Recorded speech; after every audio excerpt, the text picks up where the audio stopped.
नमस्कार दोस्तों, मैं सौरभ अग्निहोत्री। स्वागत है आप सभी का। पिछली क्लासेस में हमने आपको एमपीपीएससी मेंस के फोर्थ पेपर के बारे में चर्चा की थी, जिसके अंतर्गत हमने फोर्थ यूनिट के बारे में चर्चा की थी, जिसमें हमने आपको लोक सेवा के प्रति समर्पण, सहिष्णुता, सत्यनिष्ठा, उसके अलावा टॉलरेंस अर्थात सहिष्णुता के बारे में बात की थी। वहीं साथ ही साथ हमने अशक्त वर्गों के प्रति करुणा और वस्तुनिष्ठता के बारे में भी बात की थी। आज हम उसी कड़ी में आगे चलकर हमारी जो 5वीं यूनिट है सांवेगिक बुद्धि, उसके बारे में चर्चा करेंगे। यहाँ पर हम आपको बताएंगे सांवेगिक बुद्धि या भावनात्मक बुद्धि या संवेगात्मक बुद्धि क्या है, इसके बारे में बताएंगे, अर्थात इमोशनल इंटेलिजेंस के बारे में हम बात करेंगे। वहीं हम बताएंगे कि सांवेगिक बुद्धि का उपयोग क्या है। साथ ही साथ ये भी बताएंगे कि डेनियल गोलमैन के प्रतिमान क्या है सांवेगिक बुद्धि के। वहीं होवार्ड गार्डनर ने सांवेगिक बुद्धि को कितने भागों में बताया है, या फिर उसको कितने भागों में, बहुबुद्धि सिद्धांत को कितने प्रकार में बताया है, ये भी बात करेंगे। वहीं साथ ही साथ मैं आपको ये भी बताऊंगा, कभी कभी क्वेश्चन पूछ देता है कि इसी सांवेगिक बुद्धि के अंतर्गत ही कुछ अन्य टॉपिक आएंगे, जैसे आत्म जागरूकता क्या है, आत्म नियमन क्या है, आत्म अभिप्रेरण क्या है। ठीक है, तो इन सब के बारे में हम आपको चर्चा करेंगे। ठीक, तो यही सब चीज़ें आज हम देखेंगे। वहीं सांवेगिक बुद्धि का विकास भी हम बताएंगे। वहीं पीटर साल्वे और जॉन मेयर का सांवेगिक बुद्धि का प्रतिमान क्या है, वह भी हम बताएंगे। तो सबसे पहले यहाँ पर जानना जरूरी होता है कि बुद्धि क्या है। तो पहला ही प्रश्न मान लीजिए पूछ दिया कि लोक सेवा में बुद्धि की भूमिका क्या है, तो आपको सबसे पहले बुद्धि के बारे में जानना जरूरी होता है। जैसे एमपीपीएससी 2018 में एक प्रश्न आया था कि लोक सेवा में बुद्धि की भूमिका, यही लिख करके उसने 3 नंबर के लिए छोड़ दिया था। तो वहाँ पर आपको बताना था कि बुद्धि तीव्रता से सीखने, समझने, स्मरण और तार्किक चिंतन आदि गुण से युक्त वह क्षमता है जिससे लोक सेवक में कार्यों को निष्पादित किया जाता है। उसके अलावा अलग अलग थिंकर्स ने अलग अलग परिभाषाएं दी है, जिसमें बोरिंग ने सन 1923 में बुद्धि को परिभाषित करते हुए कहा कि बुद्धि वही है जो बुद्धि परीक्षण मापता है। कभी कभी क्वेश्चन आ जाए कि बोरिंग के अनुसार बुद्धि क्या है। अक्सर ये क्वेश्चन आता है सीटेट या फिर जो कि टीचिंग एग्ज़ाम होते हैं, एमपीटीईटी, यूपीटीईटी या फिर सीटेट में जो होता है एग्ज़ाम, उसमें जो आपका चाइल्ड पेडागॉजी का जो पेपर होता है या पेडागॉजी का जो पेपर होता है 30 नंबर का, उसमें अक्सर पूछा जाता है कि बोरिंग के अनुसार बुद्धि क्या है, या बुद्धि की परिभाषा दे दी और फिर लिख दिया किसने दिया है। तो बोरिंग के अनुसार बुद्धि वही है जो बुद्धि परीक्षण मापता है। जब बुद्धि परीक्षण होती है तो जो बुद्धि परीक्षण के द्वारा मापा जाता है उसमें बताया जाता है कि बुद्धि क्या है। वहीं 1905 में अल्फ्रेड बिने ने बुद्धि का मापन करने के लिए एक परीक्षण का निर्माण किया था। ठीक है, उसमें अब हम बताएंगे कि बर्ट ने बुद्धि की क्या परिभाषा दी थी। तो बर्ट के अनुसार बुद्धि नई परिस्थितियों में समायोजन करने की जन्मजात क्षमता है।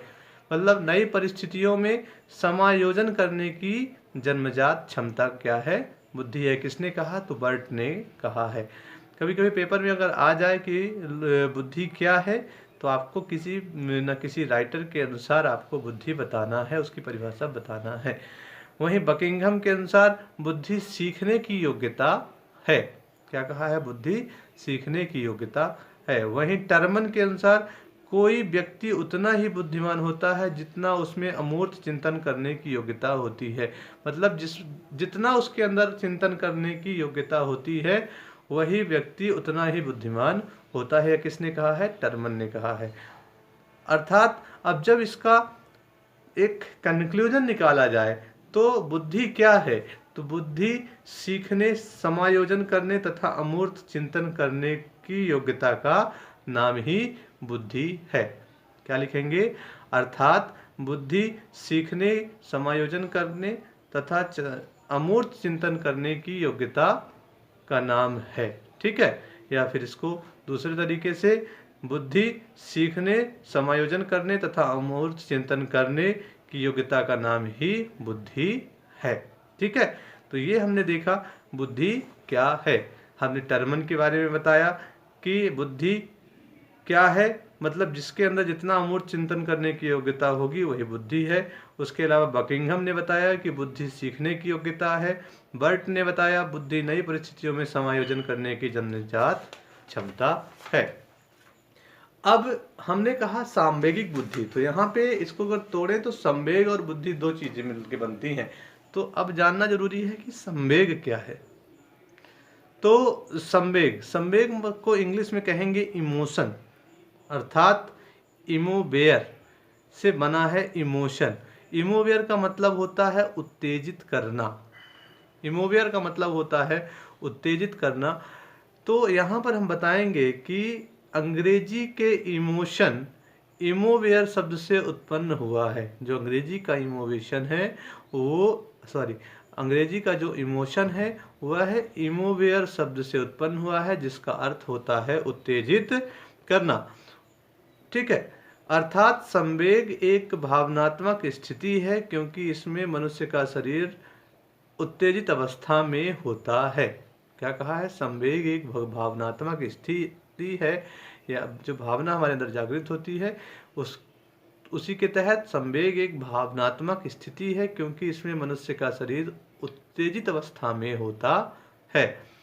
वैलेंटाइन के अनुसार जब भावनात्मक दया तीव्रता में हो जाए, यहाँ पे आपको बताना है कि जो यही भावनात्मक दया तीव्रता में हो जाती है उसी को हम कहते हैं संवेग।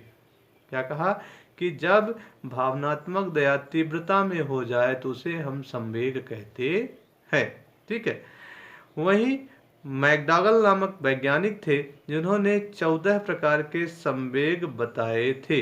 इनमें से कुछ के नाम मैं अभी बताना चाहूँगा।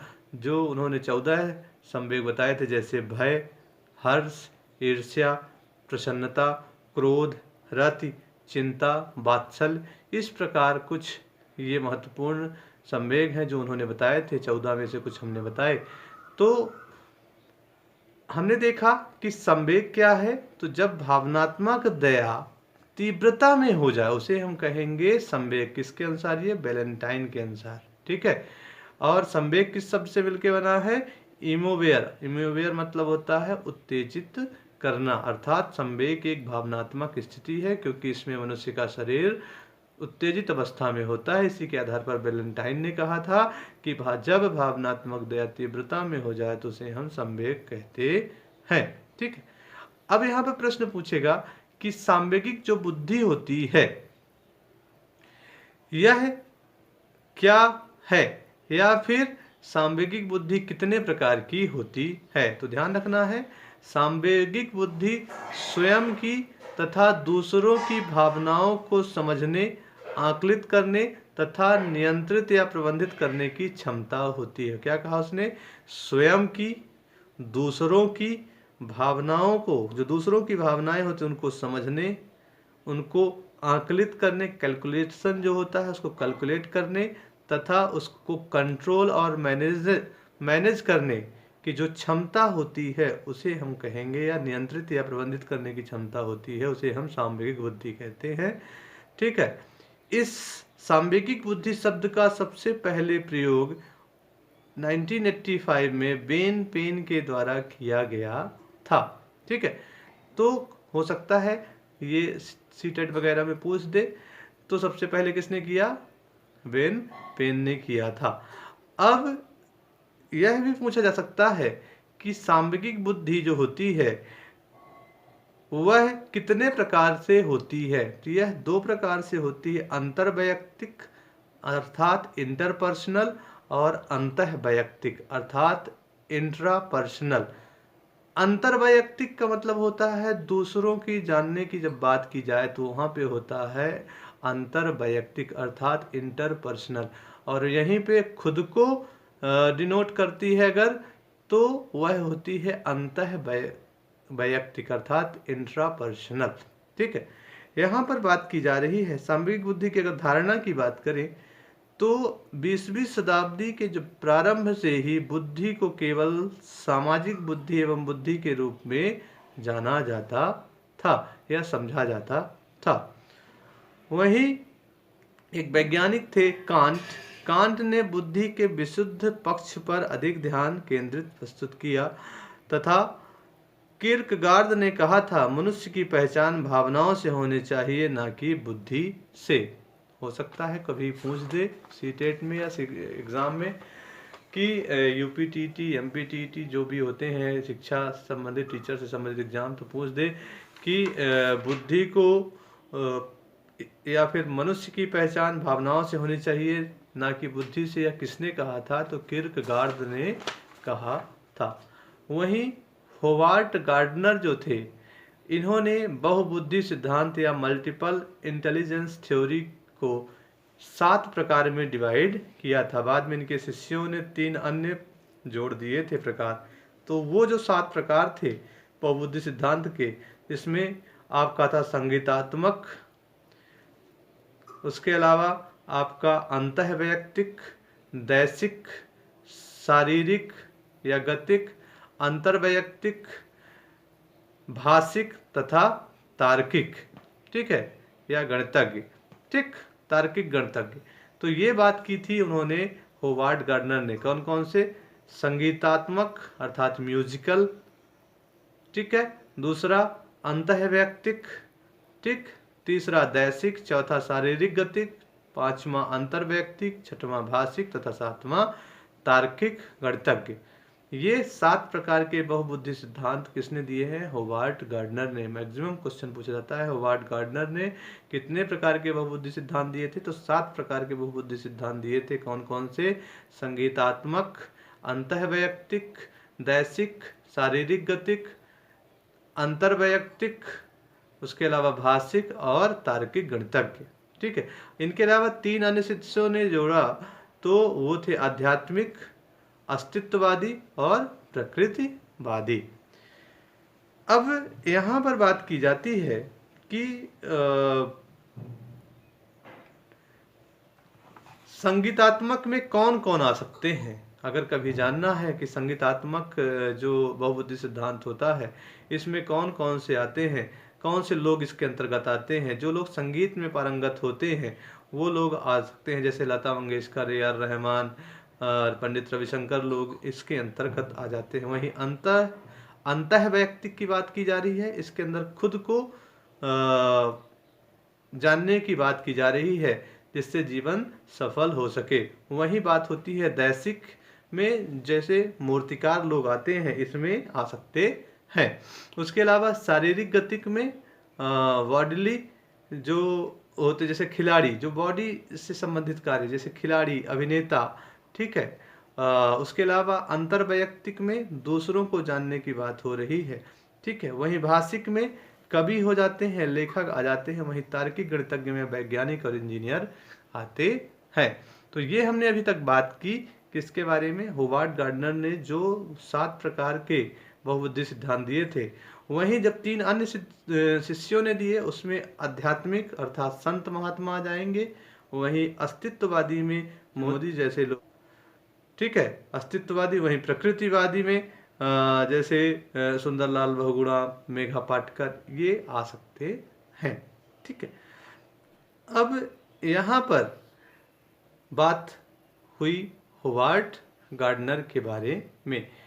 अब हम बात करेंगे डेनियल गोलमैन के सांवेगिक बुद्धि के प्रतिमान के बारे में। तो डेनियल गोलमैन ने क्या सांवेगिक बुद्धि के प्रतिमान के बारे में बात की थी, यह हम देखते हैं। तो डेनियल गोलमैन की भावनात्मक बुद्धि की धारणा वर्तमान में तेजी से प्रचलित हो रही है।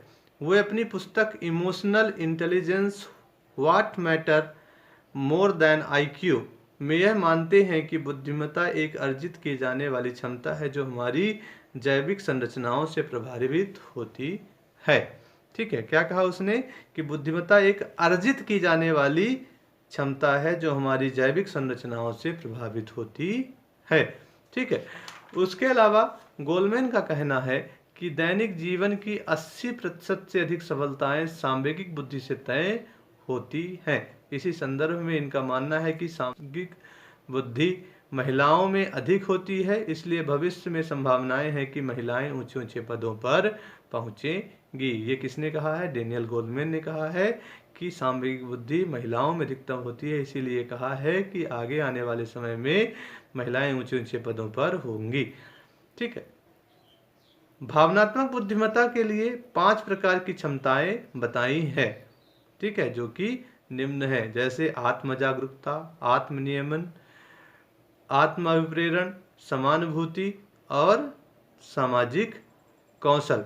ठीक है, ये 5 प्रकार के क्षमताएं भावनात्मक बुद्धिमत्ता के लिए बताई हैं। तो अब यहाँ पर प्रश्न उठता है कि आत्म जागरूकता क्या है? तो इसका अर्थ है अपनी भावनाओं, स्वभाव, उद्देश्यों, मूल्यों और कमजोरियों का स्पष्ट ज्ञान, साथ में यह भी समझना कि मेरे व्यक्तित्व का दूसरों पर क्या प्रभाव पड़ता है, तथा यहाँ पर यह भी समझना है कि मेरा जो व्यक्तित्व है उसका दूसरे पर क्या प्रभाव पड़ता है। यही कहलाएगा आत्म जागरूकता। आत्मनियमन क्या है? इसका अर्थ है अपनी भावनाओं तथा अभिव्यक्ति को प्रबंधित करना। इसके अंतर्गत यदि तीव्रता और भावना दोनों गलत हैं तो अभिव्यक्ति को रोकना।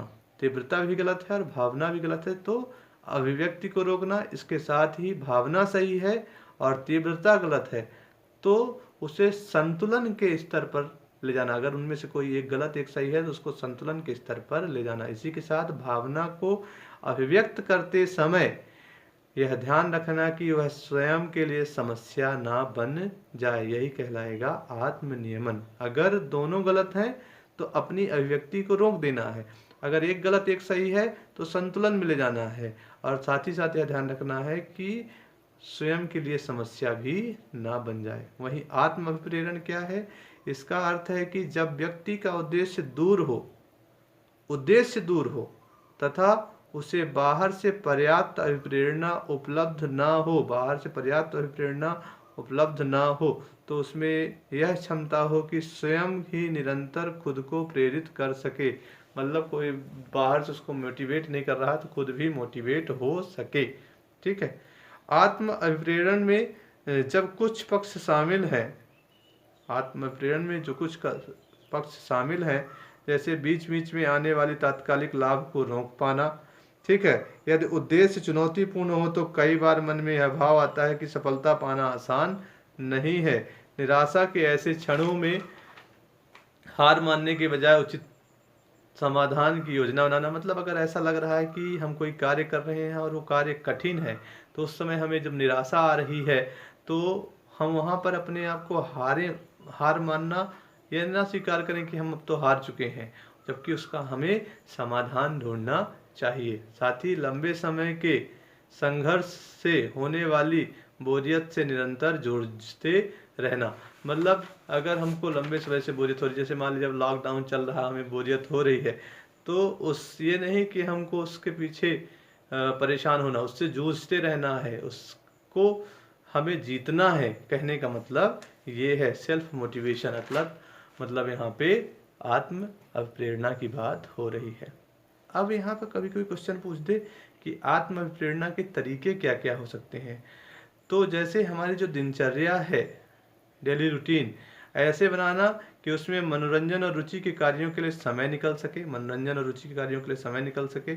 समान उद्देश्य वाले समूह में रहना ताकि हमारा उद्देश्य सही है इसकी पुष्टि होती रहे। ठीक है।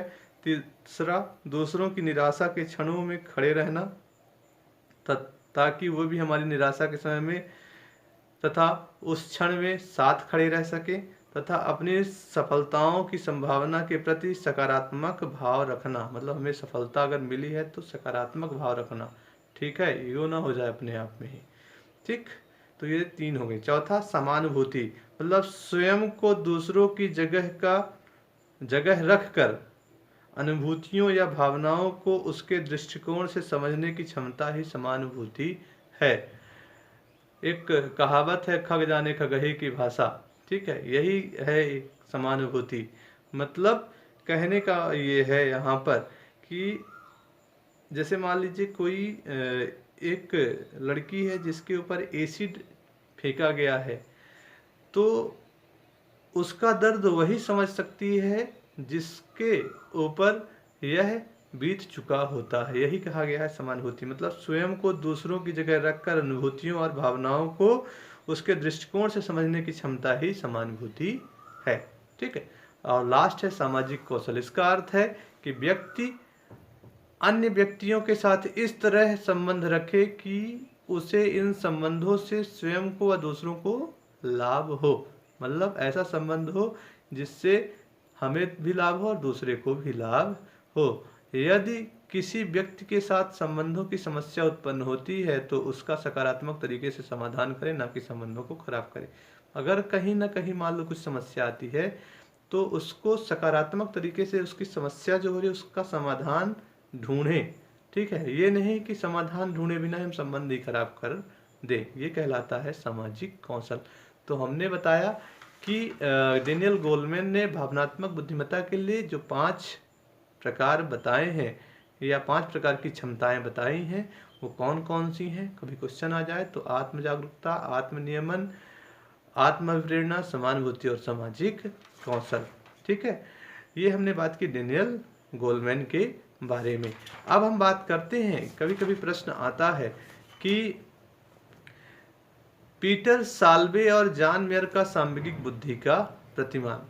तो 1990 में अपने शोध पत्र सांवेगिक बुद्धि में लिखा कि भावनात्मक बुद्धिमत्ता वह योग्यता है जिसमें व्यक्ति अपनी तथा अन्य व्यक्तियों की भावनाओं को पहचानता हो। इसमें कहा गया कि भावनात्मक बुद्धिमत्ता वह योग्यता है जिसमें व्यक्ति अपनी तथा अन्य व्यक्तियों की भावनाओं को पहचानता। जॉन मेयर और पीटर साल्वे ने 1997 में एक पुस्तक व्हाट इज इमोशनल इंटेलिजेंस में भावनात्मक बुद्धिमत्ता को समझने के लिए 4 तत्व निर्धारित किए, जिसमें से भावनाओं को प्रत्यक्ष करना, भावनाओं को चिंतन प्रक्रिया से जोड़ना, भावनाओं को समझना तथा भावनाओं का प्रबंधन। ये 4 तत्व निर्धारित किए। क्या है ये 4 तत्व, हम देखते हैं। जैसे भावनाओं को प्रत्यक्ष करना, इसका अर्थ है कि इंद्रियों के अनुभव के माध्यम से कोई ज्ञान प्राप्त करना, जो हमारी 5 इंद्रियां होती हैं। ठीक है, तो कहा है कि इंद्रियों के अनुभव से या इंद्रियों के अनुभव के माध्यम से कोई ज्ञान प्राप्त करना, अर्थात देखकर, सुनकर, स्पर्श कर आदि के माध्यम से अनुमान लगाना कि मन स्थिति कैसी है। मतलब देखकर, सुनकर और स्पर्श करके हमें यह मन स्थिति जानना है या हमें यह पता लगाना है कि उसकी मन स्थिति कैसी है। अर्थात जब हम स्कूल में पढ़ाते हैं तो बच्चे को देख करके ही समझ जाते हैं कि वो क्या करना चाह रहा है। ठीक है, जैसे चोर जो होता है उसको हम देख करके ही समझ जाते हैं कि वह चोरी करके आया है कि नहीं। जैसे कहते हैं ना, चोर की दाढ़ी में तिनका, तो वैसे ही। ठीक है, जैसे किसी हंसते हुए व्यक्ति को देखकर यह अनुमान कर लेना कि वह अंदर से खुश है, लेकिन यह सही हो जरूरी नहीं है। मतलब कहने का कि खुश है लेकिन यह गलत भी हो सकता है। ठीक है, ये हमें मन स्थिति के बारे में जानना हुआ। तथा भावनाओं को चिंतन प्रक्रिया से जोड़ना, दूसरा है भावनाओं को चिंतन प्रक्रिया से जोड़ना। यह पहली वाली क्षमता की तुलना में अधिक महत्वपूर्ण है। मतलब पहली वाली कौन सी, कि भावनाओं को प्रत्यक्ष करना। वहां पे बात हो रही थी देखकर, सुनकर, स्पर्श कर या अपनी इंद्रियों के माध्यम से मन स्थिति को जान रहे थे। यहाँ पर क्या कहा कि यह उसकी तुलना में अधिक महत्वपूर्ण है। ठीक है, कैसे? सामान्यतः भावनात्मक प्रत्यक्षीकरण के आधार पर कोई व्यक्ति तुरंत प्रक्रिया देते हैं या तुरंत प्रतिक्रिया देते हैं, तुरंत रिप्लाई कर देते हैं, तो इससे व्यवहारिक संबंध बिगड़ सकते हैं। जैसे मान लीजिए आपसे किसी ने कुछ कहा, आपने उसका तुरंत जवाब दिया, हो सकता है कि संबंध बिगड़ जाए। इसलिए भावनाओं का गहन विश्लेषण किया जाए तथा उन्हें चिंतन प्रक्रिया से जोड़ा जाए। कुछ भी कहने से पहले हमें एक बार उसका चिंतन करना चाहिए, ये बात की जा रही है। ठीक है, तीसरा है भावनाओं को समझना। इसका अर्थ है कि दूसरों की भावनाओं को सूक्ष्मता के स्तर तक समझना या पहचानना। जो दूसरों की भावनाएं होती हैं उसे हमें सूक्ष्मता के स्तर तक समझना या पहचानना। अगर किसी के द्वारा कोई भावनाएं प्रत्यक्ष की जाती हैं तो उस पर प्रतिक्रिया देना एक सामान्य बात है। इसलिए कई बार उसके द्वारा प्रकट की गई भावनाओं को ठीक से समझना होता है। जैसे किसी व्यक्ति के क्रोध का कारण चिंता एवं घृणा दोनों हो सकते हैं। कोई व्यक्ति क्रोध कर रहा है, उसके कारण चिंता भी हो सकती है, घृणा भी हो सकती है। इसलिए भावनात्मक रूप से जो व्यक्ति बुद्धिमान होते हैं वह सामने वाले की भावनाओं को समझ लेते हैं। यह की जा रही है भावनाओं को समझना, यानी सबसे ज़्यादा जरूरी है दूसरे की भावनाओं को समझना। ठीक है। और लास्ट है भावनाओं का प्रबंधन। इसके अंतर्गत दो पक्ष शामिल हैं। ठीक है। पहला, भावनाओं को अभिव्यक्त करने से पूर्व ही प्रबंधित कर लेना। ठीक है, मतलब जब जो अभिव्यक्त कर रहा है उससे पहले ही प्रबंधित कर लेना। ठीक है। या भावनाओं को अभिव्यक्त करने के दौरान प्रबंधित करना, मतलब या तो उसके पहले, अभिव्यक्त करने से पहले ही प्रबंधित कर लो, या तो अभिव्यक्त करने के दौरान ही प्रबंधित कर लो। ठीक है। अब यहाँ पर एक प्रश्न आएगा कि भावनात्मक बुद्धि का प्रशासन में उपयोग एवं महत्व बताइए। ठीक है।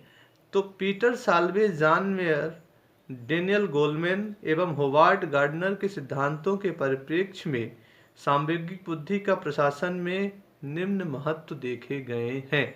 कौन कौन से महत्व देखे गए हैं? तो पहला, कि प्रशासन में जनता की सेवा एवं जन कल्याण ही महत्वपूर्ण लक्ष्य है। सीधी सी बात है, प्रशासन में जनता की सेवा और जन कल्याण महत्वपूर्ण लक्ष्य होता है। इन लक्ष्यों की प्राप्ति तब तक संभव नहीं है जब तक प्रशासन स्वयं एवं अधीनस्थों की भावना को नहीं समझ सकेंगे। दूसरा, गरीबी को मिटाने में भावनात्मक बुद्धि आवश्यक है। ठीक है। उसके अलावा यह सांवेगिक बुद्धि महत्वपूर्ण है गरीबी को मिटाने में। तीसरा, प्रशासक को अधीनस्थ कर्मचारियों के साथ उच्च कर्मचारियों का दबाव भी सहन करना पड़ता है, जिससे तनाव की स्थिति उत्पन्न होती है। अर्थात तनाव को कम करने के लिए भी सांवेगिक बुद्धि आवश्यक है। मतलब मान लीजिए कि हमारे ऊपर के अधिकारी ने हमें कुछ कहा और हमसे वो सहन ही नहीं हुआ, तो अपने आप को कंट्रोल करने के लिए या उस समय अगर हम तनाव में हैं तो उस तनाव को कम करने के लिए भी सांवेगिक बुद्धि महत्वपूर्ण है। भावनात्मक समझ के अभाव में भ्रष्टाचार का प्रभाव बढ़ जाता है। इसलिए भ्रष्टाचार को नियंत्रित करने के लिए, जब भावनात्मक समझ कम होती है तो वहाँ भ्रष्टाचार बढ़ता है, तो उस भ्रष्टाचार को कम करने के लिए भी सांवेगिक बुद्धि महत्वपूर्ण है। तथा प्रशासन में लक्ष्यों की प्राप्ति हेतु सहयोग, समर्पण एवं समन्वय की भावना बढ़ाने के लिए, प्रशासन में जो लक्ष्य हमको दिए गए हैं उनकी प्राप्ति के लिए हमारे अंदर समर्पण की भावना, हमारे अंदर कोऑर्डिनेशन की भावना को बढ़ाने के लिए तथा हमारे अंदर सहयोग की भावना को बढ़ाने के लिए सांवेगिक बुद्धि महत्वपूर्ण होती है। तथा अनुकूल परिस्थितियां हैं तो ठीक है, लेकिन अगर कभी प्रतिकूल परिस्थितियां हैं, उन परिस्थितियों में अगर हमें कार्य करना है तो कार्य करने की प्रेरणा बनाए रखने के लिए भी सांवेगिक बुद्धि महत्वपूर्ण होती है। तथा लोगों को बेहतर सेवा प्रदान करने में भी सहायक होती है सांवेगिक बुद्धि। तथा अपने अधीनस्थों के साथ ऐसी भावनाएं करना जिसमें कार्यालय में समन्वय या स्वस्थ कार्य संस्कृति बन सके। ठीक है, इसके लिए भी सांवेगिक बुद्धि आवश्यक है। तथा राजनीतिक दबाव में, अगर पॉलिटिकल प्रेशर है, स्वयं को अभिप्रेरित कर पाना एवं सही कार्य करने के दौरान हार न मानना भी सांवेगिक बुद्धि का महत्वपूर्ण कार्य है। तथा जनता के उग्र होने की स्थिति में उनके वास्तविक स्तर को समझने में भी यह महत्वपूर्ण होती है। तथा प्राकृतिक आपदा की स्थिति में जनता के साथ खड़े रहने में भी सांवेगिक बुद्धि प्रशासन में महत्वपूर्ण होती है। ठीक है, तो ये हमने बात की सांवेगिक बुद्धि क्यों महत्वपूर्ण है। इसकी नोट्स हम आपको वीडियो के बीच में डाल देंगे। अब लास्ट में आपको पूछेगा कि सांवेगिक बुद्धि का विकास क्या है, या विकास के बारे में बताइए। तो डेनियल गोलमैन ने सांवेगिक बुद्धि के विकास में संज्ञानात्मक एवं भावात्मक आधारों को महत्वपूर्ण माना। और इसी संदर्भ में सांवेगिक बुद्धि के विकास को कई प्रकार से इसे प्रदर्शित किया है। जैसे प्रत्येक समाज, समुदाय एवं परिवार में भावनात्मक बुद्धिमत्ता की शिक्षा दी जाए। मतलब कहा इसने कि परिवार एवं समुदाय, समाज में भावनात्मक जो बुद्धि होती है उसकी शिक्षा दी जाए तथा आत्म मूल्यांकन की प्रक्रिया में अपनी कमियों को खुलकर स्वीकार करें, उसे छिपाएं नहीं। जब आत्म मूल्यांकन की प्रक्रिया जब होती है तो अगर हमारे अंदर कोई कमी है तो उसको स्वीकार करें, उसको छिपाने की कोशिश ना करें तथा अपनी कमियों से कुंठित होने के बजाय ऐसे पक्षों पर विचार करना जो आपको विशेष बनाते हैं। अगर हमारे अंदर कोई कमी है उससे हम हार ना माने कि हमारे अंदर ये कमी है, जबकि हम ऐसा विचार करें कि उसे हम कैसे दूर कर सकते हैं या दूर करने के बाद हम आगे बढ़ सकते हैं। साथ ही कठिन परिस्थितियों में भी हौसला बनाए रखने के लिए अभ्यास करना। ठीक है, यह है सामूहिक बुद्धि का विकास बताया है। तथा उसके अलावा आत्म सलाहकारी प्रवृत्ति को अपनाना, अर्थात कठिन परिस्थितियों का समाधान खुद करना, दूसरों की तरफ ना देखना। उसके अलावा किसी भी परिस्थिति में भावुकता को स्वयं पर हावी नहीं होने देना। चाहे कैसी परिस्थिति हो, भावुकता को स्वयं पर हावी नहीं होने देना तथा विवाद को वर्तमान मुद्दे तक ही सीमित रखना, उसे अतीत की बातों से नहीं जोड़ना। अक्सर लड़ाई होती है तो लोग पुराने में चले जाते हैं, तो ऐसा नहीं करना है। उसके अलावा ऐसे तथ्यों से बचना जो विवाद को और बढ़ाते हों। ठीक है, तथा यदि विवाद का समाधान ना हो तो कम से कम शांतिपूर्वक इस मत पर सहमत होना कि इस मुद्दे पर आगे बात नहीं करेंगे। मतलब ऐसा है कि कोई विवाद का मैटर है और उसका समाधान ना हो तो उसको वहीं पे रोक देना है या संधि कर लेना है कि हमको आगे इस मैटर पे कोई बात नहीं करनी है। और जब तक संभव हो माफ करने की प्रवृत्ति को अपनाना। तो सांवेगिक बुद्धि का विकास हमें आगे बढ़ने के लिए बता रहा है। ठीक है, हमें विवाद से बचने के लिए बता रहा है। ठीक है, हमें माफ करने की प्रवृत्ति को अपनाने की बात कर रहा है, हमें भावुकता को स्वयं पर हावी ना होने की बात कर रहा है तथा भावनात्मक बुद्धिमत्ता की शिक्षा दे जाने की बात की जा रही है सामूहिक बुद्धि के विकास में। ठीक है, अब सामूहिक बुद्धि का उपयोग क्या है? तो लोक प्रशासन के क्षेत्र में। ठीक है, सामूहिक बुद्धि अनुकूल क्षमता का भी विकास करती है। उसके अलावा सामूहिक बुद्धि के माध्यम से समायोजन क्षमता, नेतृत्व की भावना तथा सकारात्मक व्यक्तिगत गुणों का विकास किया जा सकता है। वहीं सामूहिक बुद्धि पारदर्शिता व उत्तरदायित्व की भावना का विकास करती है, ट्रांसपेरेंसी, ठीक है, की बात कर रही है तथा यह लोक सेवा के क्षेत्र में अति महत्वपूर्ण होती है। तथा जिस व्यक्ति में सामूहिक बुद्धि यथेष्ट होती है वह जीवन के प्रत्येक क्षेत्र में इच्छित अपेक्षाएं प्राप्त कर सकता है। कहने का मतलब ये होता है जिसके अंदर सामूहिक बुद्धि होती है, ठीक है, वह जीवन में कोई भी इच्छा प्राप्त कर सकता है अगर वह चाहता है कुछ करना तो।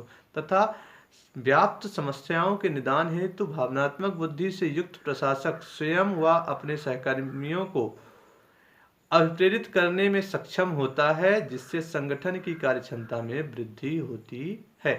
ठीक है, तो आज हमने आपको सामवेगिक बुद्धि क्या है यह बताया कि सामवेगिक बुद्धि वह बुद्धि है जिसके द्वारा व्यक्ति अपने संवेगों को समझता है, दूसरों के संवेगों को पहचान कर संवेगों का नियंत्रण करता है और कार्य कुशलता व कार्य की सफलता के लिए इसका प्रभावशाली ढंग से प्रयोग करता है।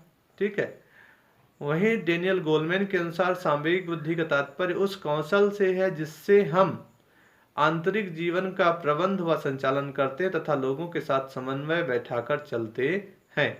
तथा डेनियल गोलमैन ने सामवेगिक बुद्धि को स्वजागरूकता, आत्मनियमन, आत्म अभिप्रेरण, समानुभूति तथा सामाजिक बोध का समूह माना है। तो ये हमने बात की आज सामवेगिक बुद्धि के बारे में। आपसे प्रश्न पूछा जाएगा सांवेगिक बुद्धि क्या है। पहला प्रश्न, सांवेगिक बुद्धि का विकास बताइए। दूसरा प्रश्न, लोक सेवा में बुद्धि की भूमिका।